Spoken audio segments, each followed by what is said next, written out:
Hello, my wonderful, beautiful friends. Welcome back to our ProRevenge channel, where you all come to hear satisfying stories of people getting what they deserve.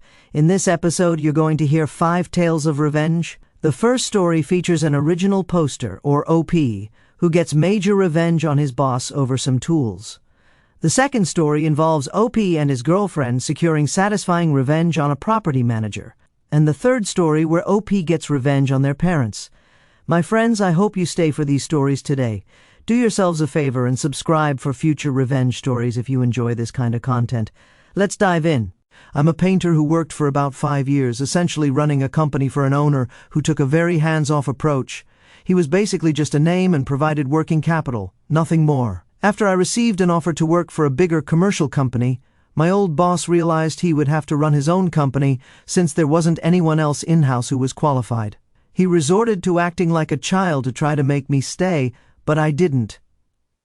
After I left, he made me run around the world to receive my final paycheck, which I never even got. He also refused to return my tools, which were spread across various job sites. As luck would have it, I got an even better job offer from a larger company shortly after. They wanted to subcontract me to handle a substantial amount of their work. I took on the job but realized I'd need more employees to manage it. Now, here's where the revenge comes in. I went through and called every single member of my old company, offering them a $3 an hour raise to work for me. All of them gladly accepted, having worked with me for years. I also convinced them to quit their jobs without giving any notice before walking out. I then asked them to grab only my tools from their respective job sites when they left for the weekend on Friday. Monday rolled around, and my former boss was getting calls left and right from supervisors asking why nobody was at work and what was going on. He was so hands-off that he didn't even have his employees' phone numbers to call and ask them. He was essentially left without employees and with very few tools to complete any jobs. Fast forward 6 months, and his company has now closed. He's lost all his work. The new addition to his house has come to a grinding halt halfway through construction, and he's hurting big time. I never got my last paycheck, but I did get a great group of workers and a company of my own. So, I guess I'll call it even. You know what? The one thing I've learned from reading a lot of these revenge stories is that company owners should always pay out the last paycheck. The few hundred or couple $1,000s you owe someone is far less than what you'll pay in the end. Trust me, I've learned a lot from these revenge stories, and it never works out for bad bosses. Next story. After graduating college, my girlfriend and I moved to a new state where she was accepted into an engineering program. We found a lovely apartment-style complex that advertised 100 megabits per second internet speed included in the price, along with a few other amenities. When we met the property manager, he seemed strict but well-mannered, nothing out of the ordinary, until we signed the lease. The first problem, suddenly walking into his office was not allowed without an appointment. I had stopped by to ask a question, saw him browsing social media, and figured he was just as available as he had seemed when we first came by unannounced to view a model apartment. Nope. He refused to answer my question and asked me to make an appointment via email. The second problem, the terms of our lease included an attachment to complete within 48 hours of accepting the keys, detailing all discrepancies within the unit. We submitted the attachment via email around the 40th hour. The property manager responded that the terms had recently changed from 48 to 24 hours, and since we had passed the 24-hour mark, we would be held liable for all found damages. When we cited our copy of the lease, which explicitly stated 48 hours, he informed us that we had signed an outdated copy and would need to make an appointment to come by the office and sign a new lease. The third problem, the internet speed was not 100 megabits per second as advertised. It was less than 15 megabits per second off-peak and about 5 megabits per second during peak hours. We contacted the property manager to explain, but we were referred to make an appointment. The fourth problem, we made an appointment to address the previous 3 issues. During this meeting, after I finished voicing our concerns, the property manager leaned forward and said, "There are other communities in this neighborhood that may be more accepting of people like you and your girlfriend. You are welcome to break the lease and leave." People like you and your girlfriend? I thought he was referencing our no-nonsense response to his nonsense, but my girlfriend believed he was speaking about our skin colors, her being a black woman and me being a white man. She jokingly told me to check my privilege before getting serious and explaining that we were experiencing discrimination, at the very least. I did some research and discovered the property manager worked for a larger organization that owned several complexes throughout the country. I found their director of human resources on LinkedIn and made a connection. I then emailed her copies of all email correspondence, screenshots of the lease, pictures of the internet speed flags advertised by the road, and more screenshots of online speed tests. We further noted his comments and the implications behind them. The human resources director replied within a few hours and promised she would look into the issue. About 2 days later, the property manager called us and asked us to come by his office at our convenience. We showed up near the end of the day and sat down across from him. He proceeded to ask if we'd be willing to write a letter stating that we accepted his apology, despite him not yet offering said apology, and in return, he would credit us a month's rent, accept our damages attachment, and promise to have the internet service provider on site within a week to assess the internet issues. We declined. He then got personal and revealed that his job, which he had worked so hard for, might be at stake and asked us to reconsider. My girlfriend leaned forward and said, "There are communities in this neighborhood that may be more accepting of people like you. You are welcome to leave." The property manager was replaced within a week with a super sweet older woman who not only gave us all the things the original property manager promised, but also made it clear that her office was always open for anything we might need. I looked up the old property manager a few months later on LinkedIn, and he's still unemployed. OP's girlfriend's response had me smiling ear to ear. I love how she used his own words against him. I would have paid good money to see the look on his face when she dropped that burn on him. I can feel the heat from here, guys. It's getting hot. Next story? Before we get into this story, I need to give you all a heads up and a disclaimer. In this next story, OP talks about their abusive family. It's not too graphic, and nothing goes into gruesome details, but I want to let some listeners know ahead of time because I know this topic can make some people uneasy or uncomfortable. I totally hate to be the voice that ruins your day. If this isn't for you, now's the time to watch another fun video. I'll link one right here. I love you all, and with that said, let's go.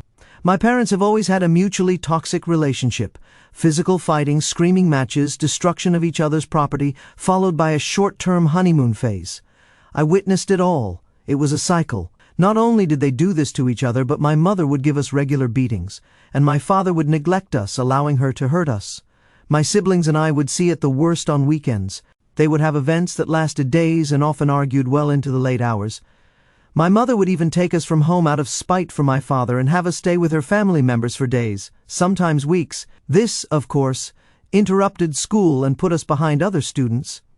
I would often come to school tired after being kept awake by an incident between them. In addition, I was prevented from building meaningful friendships outside of school because of how strict my parents were.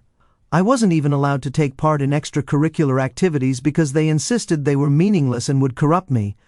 I became resentful and angry. I hated that they would torment me and my siblings and then act cuddly and lovey-dovey with each other during the honeymoon periods of their cycle. It disgusted me. By the time I reached my early teenage years, I made a decision to sabotage them at every chance I got. It was easy since I had been watching their pattern for years. Here's a list of things I did. I stole money from my father in small amounts. I destroyed emotionally valuable items. Belonging to each of them, I threw out food they were saving as treats for themselves. I found receipts of purchases they were hiding from each other and left them out for the other to find. I made each of them think I was siding with them after arguments, getting them to talk to me, and then took their dirty secrets back and forth to increase their distrust of each other. The funny part? They never suspected it was me. I was just repeating the same behaviors they'd already been doing, so they always assumed it was the other one. As the years passed, I knew I would be leaving the household when I became an adult. So I expanded my plan. I knew that my younger siblings would suffer in a household with both of them together, especially after I left. I had been violated in childhood by one of my mother's family members. My father and siblings didn't know, but my mother did. She knew what this person was and left me alone with him multiple times. She hinted to me that if my father ever found out about anything her family had done, I would be responsible for breaking up the family. That was how she got me to keep quiet about all the things her family members had done to us. Between the two of them, she was the worst.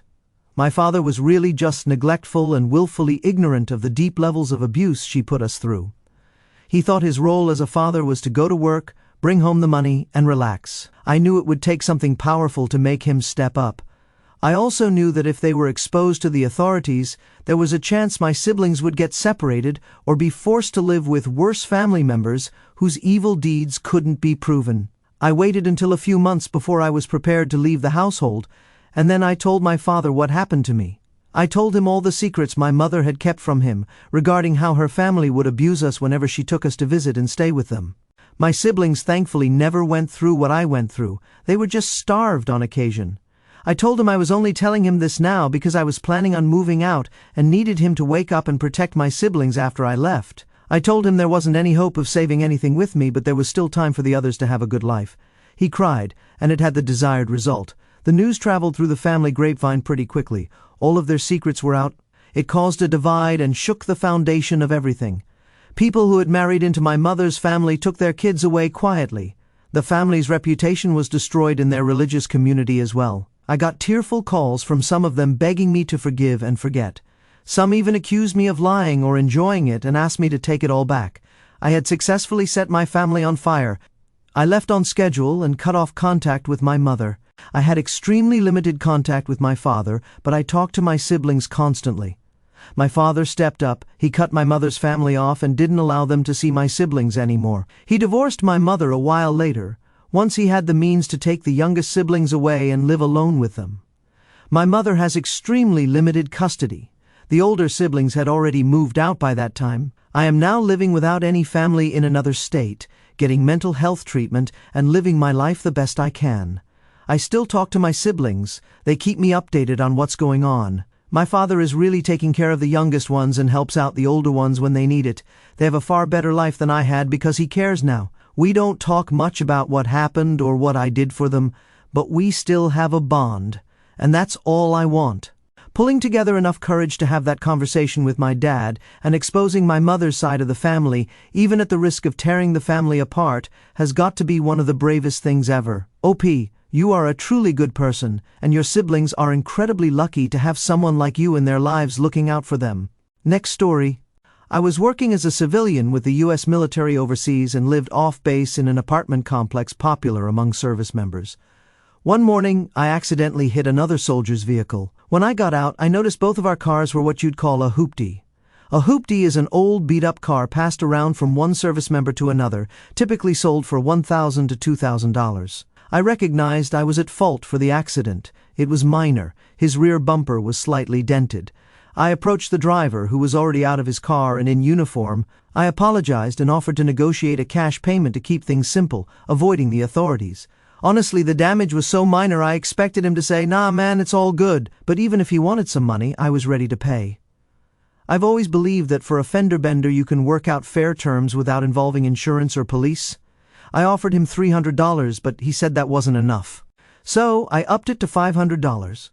Out of nowhere, he punched me square in the eye, a total sucker punch, then jumped in his car and sped off, nearly running me over.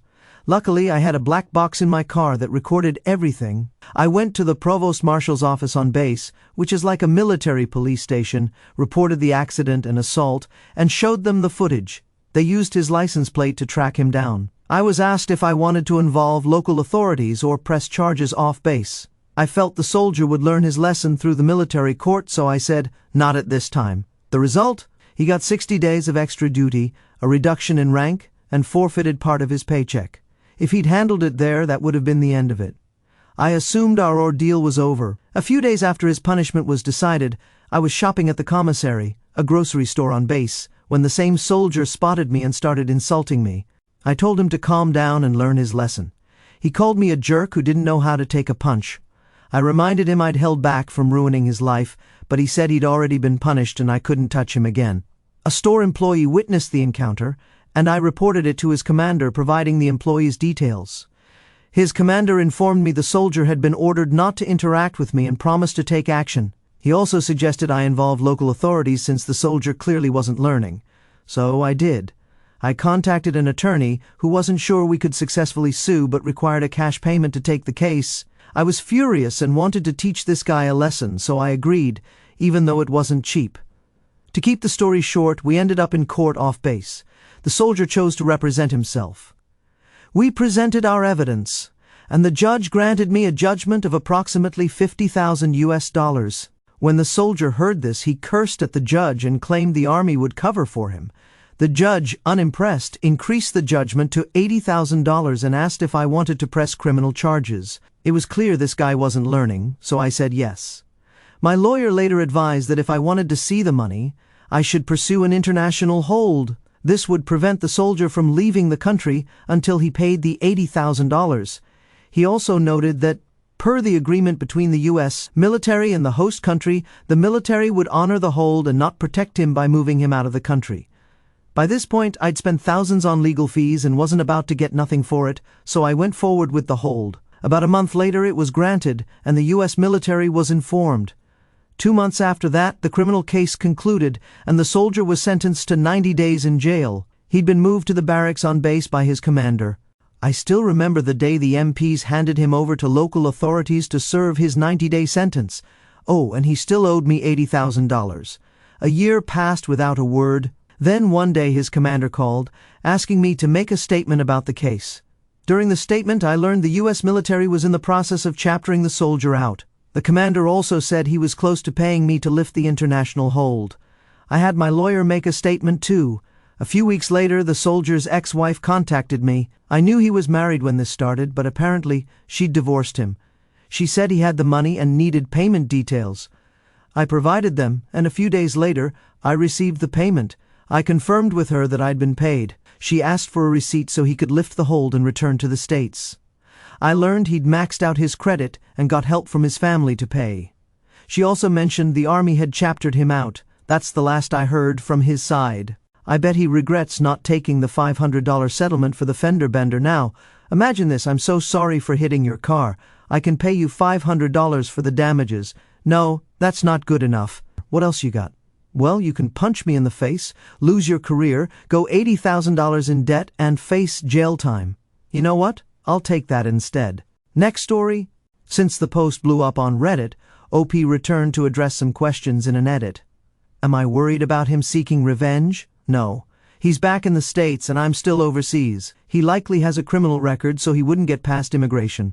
Plus, I've since taken a new job and moved. This happened years ago. The cash amount seems high? The actual amount was in a foreign currency, and I rounded up for simplicity, but it was substantial. I did suffer a black eye, and his behavior afterward didn't help. This incident happened in Asia during a time with several high-profile incidents involving U.S. service members messing up. I expected maybe $15,000 to $20,000. In this country, settlements are based on your ability to pay and tend to be high.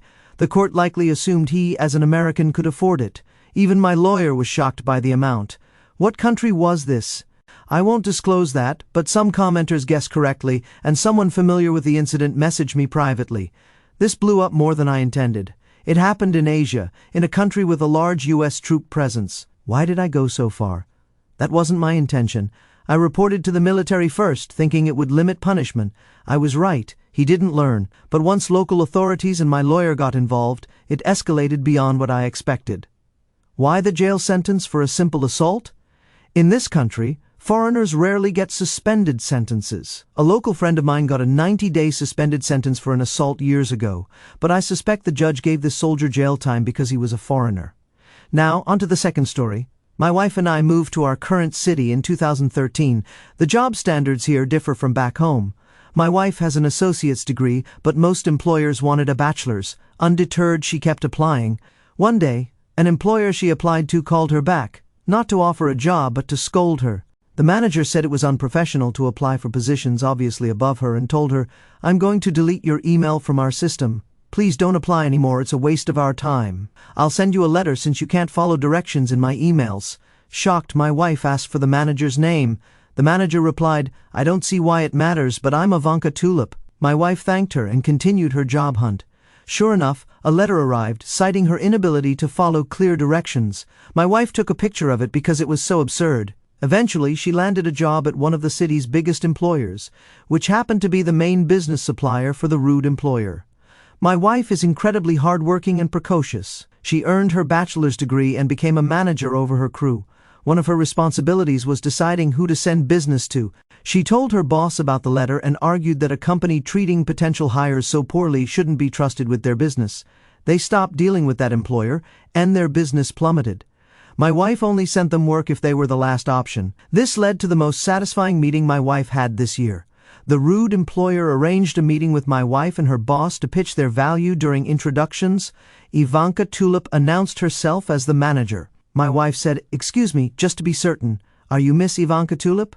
Ivanka confirmed, thrilled, thinking she had a connection.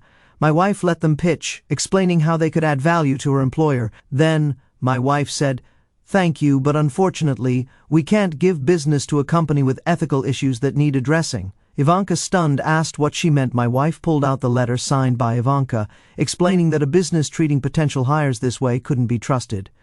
Ivanka turned pale, and the room went silent. My wife thanked them for their time, apologized, and returned to work.